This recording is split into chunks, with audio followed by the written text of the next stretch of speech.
ថ្ងៃនេះខ្ញុំសូមសូត្រកំណាព្យបទពាក្យ7ដែលមានចំណងជើងថាព្រះពោធិសត្វយាងសាងព្រះភ្នោះនិងស្មូតបែបសាងព្រះភ្នោះសូមនិយាយស្ដាប់ដូចតទៅ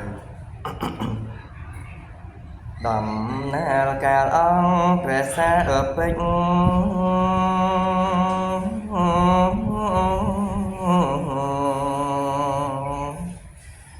ទ្រង់ស្ដេចយាងចេញចលីលី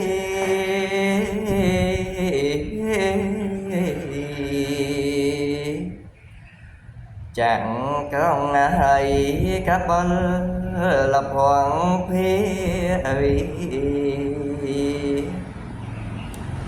ចោលនាងណា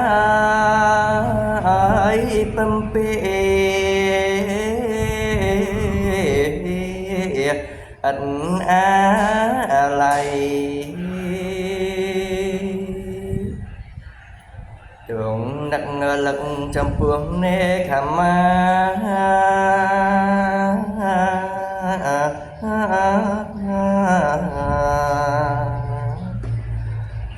ដោយទ្រង់ចេះថ្លាអង្ចាកៃ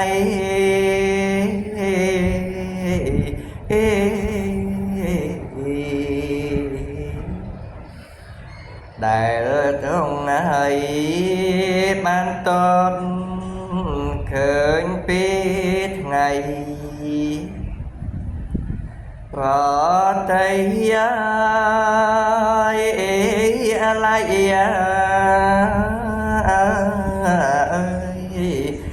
នឹកមិនបាត់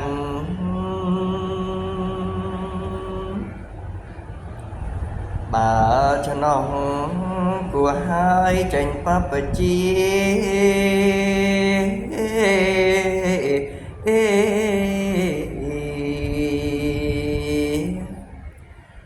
វេលាកណ្ដាលហើយ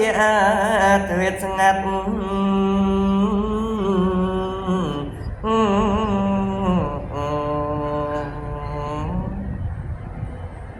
មិនឈប់ហើយបងអង្គកែងវិញបាត់មកស្កាត់ណាអើយដំណើរនៃព្រះអង្គសូមអរគុណសូមជួបពេលលា